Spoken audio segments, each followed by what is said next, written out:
fear that they're living oppressed under, and that fear has become so pushed into the back of your brain that you guys don't even remember that the same organization you're believing in were the main ones. Because first of all, first Rome and Europe, the Catholic Church and the Roman Church were at war with each other. But then they both realized that their armies were so great that it was better for them to work together and try to systemize control versus the two of them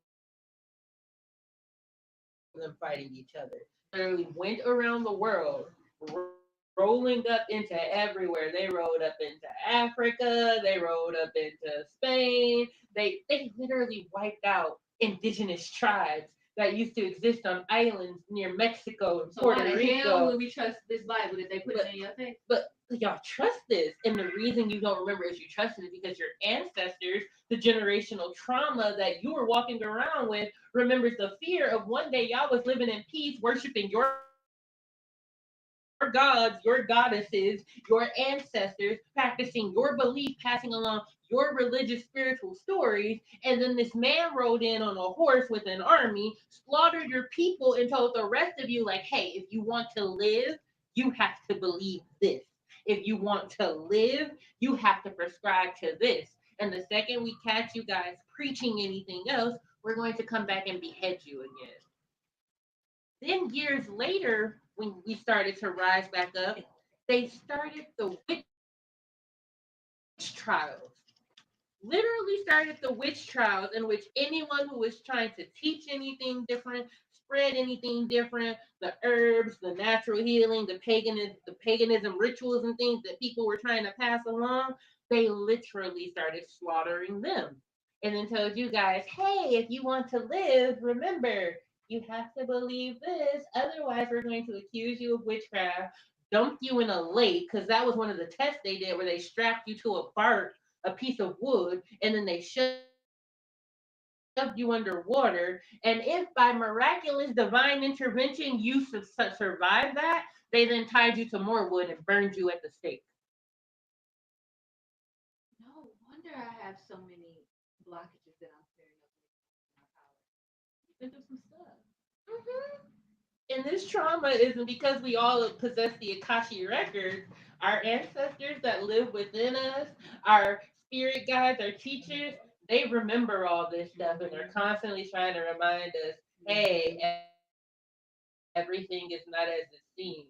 This thing that you've been told to believe in, I like to tell people the Holy Spirit that most of these Christians walk around preaching about, it's a spirit they created. And the reason I say it's a spirit they created is because you've all been fooled into channeling your power, your energy, your gifts, and feeding it to this deity that is over you. This deity that is supposed to be all loving, but hey, at the same time, if he doesn't feel love, he's going to throw a temper tantrum and curse you. If he doesn't feel love, he may smite your village and turn you into pillars of salt. He doesn't feel love, he may tell you to go slaughter your firstborn child on a mountain. If he doesn't feel love, like literally the Bible that exists now, they have tricked you all into creating this deity. This deity will literally go, and not saying that the God of the Bible isn't real. The true God of the Bible, the one that is still connected with all the universe, like, we've all been calling it the same thing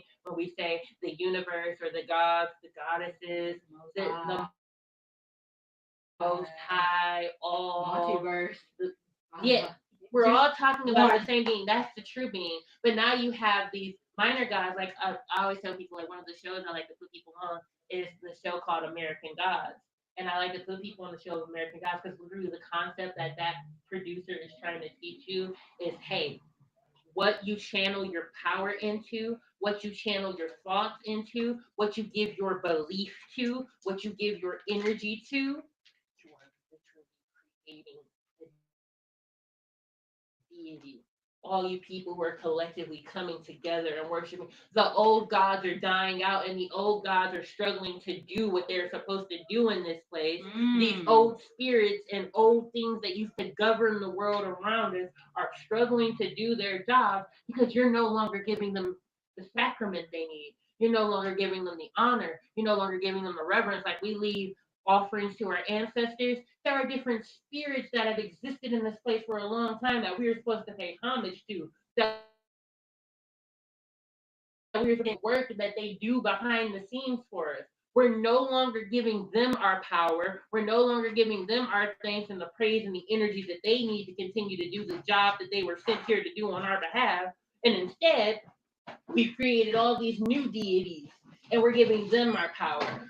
People give the almighty dollar their power. So now money is running around like a deity because everyone is worshiping money and giving their power to money. All these people who are constantly walking around talking about some, all I'm focused on is getting this bag. The bag comes first. The bag comes before people. The bag comes before my relationships. The bag comes before my friends. The bag comes before God because I have to go and I have to get this bag.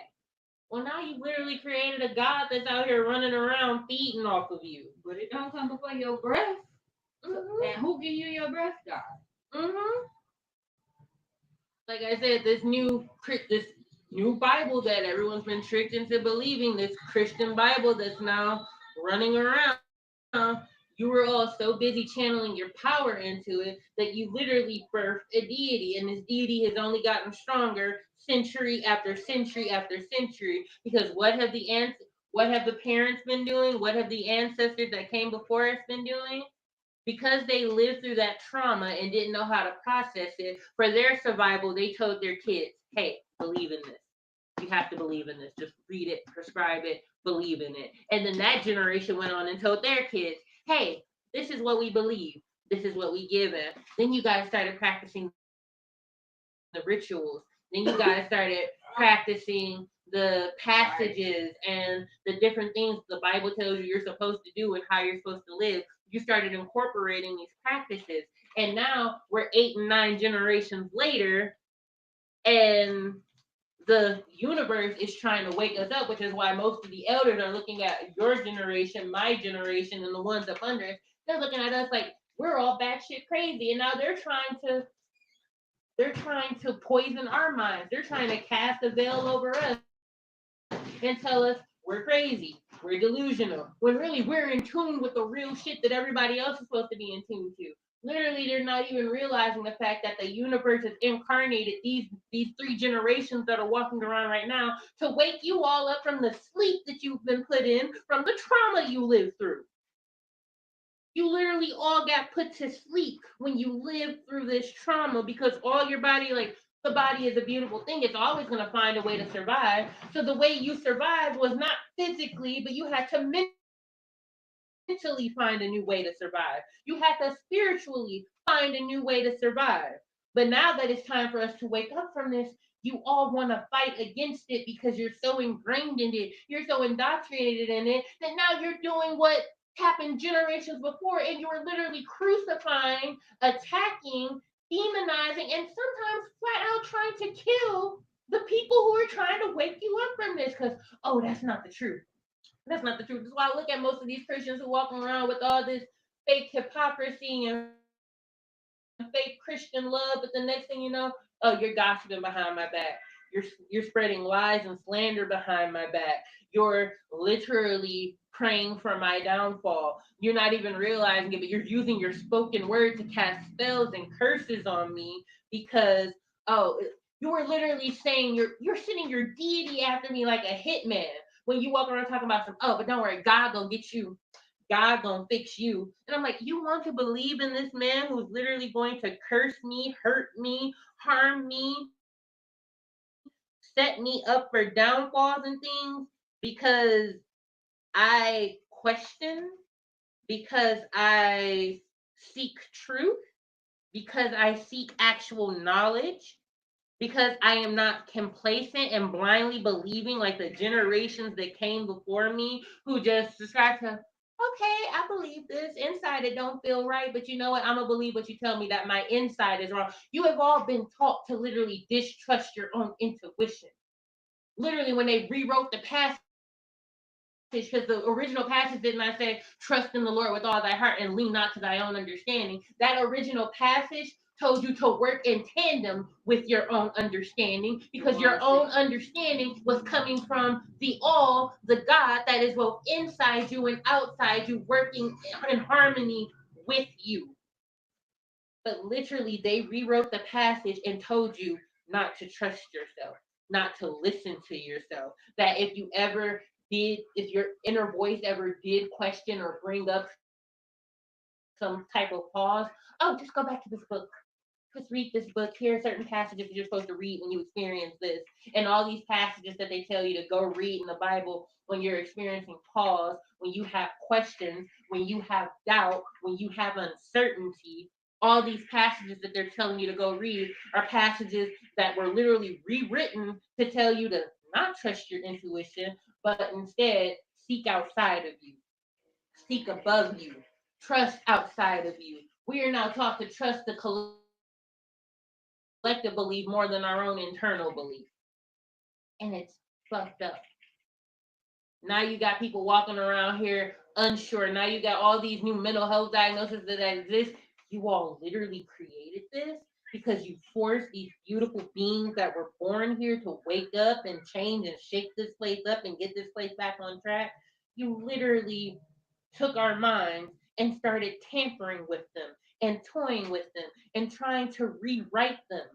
Now we're living in a system where you have the right to drug me because I think differently. You have the right to drug me. You label my thinking as a danger. You label my intuition as a danger. You label that inner voice inside of me that's saying, hey, this is not how things are supposed to be, and you need to fight against this. You now label that as a danger inside of me.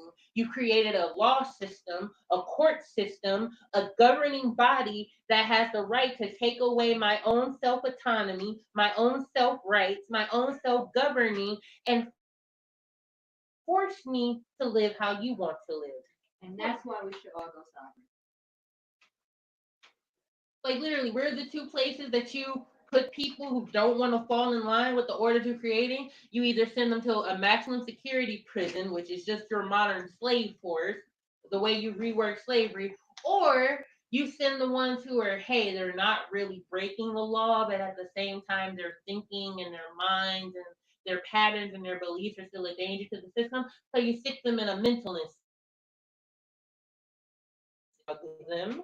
You have the right to poison them with the food you feed them. You have the right to keep them from communicating with the outside world. You have the right to keep them from where you can control what they read, what they watch, what they listen to, what they digest. You are literally in control of all that. You've literally created either a slave institution or a brainwashing facility, and those are the two places that people have to go if they aren't falling in line. But then you say both these systems are meant to help us. One is a correctional facility that corrects the behaviors that aren't safe for society. The other one is a brainwashing.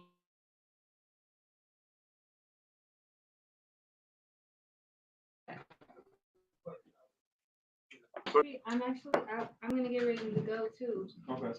And I'll just keep you updated on if that edible ever kicks in. Okay. Yeah. I'm glad you came in for the key because I was noticing the time and I'm like, the places we get the coffee. Yeah. Oh, maybe it's already in there. Yeah, it's not a pocket.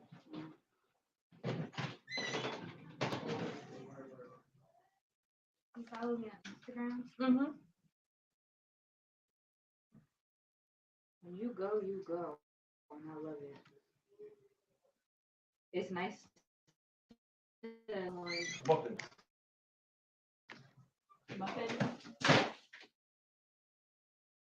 It's nice to have someone else that is very abundant in different beliefs and isn't scared to express that. Mm-hmm. I was thinking of us doing a podcast together. Oh, cool. And coffee money. You guys already did. Wait, have you,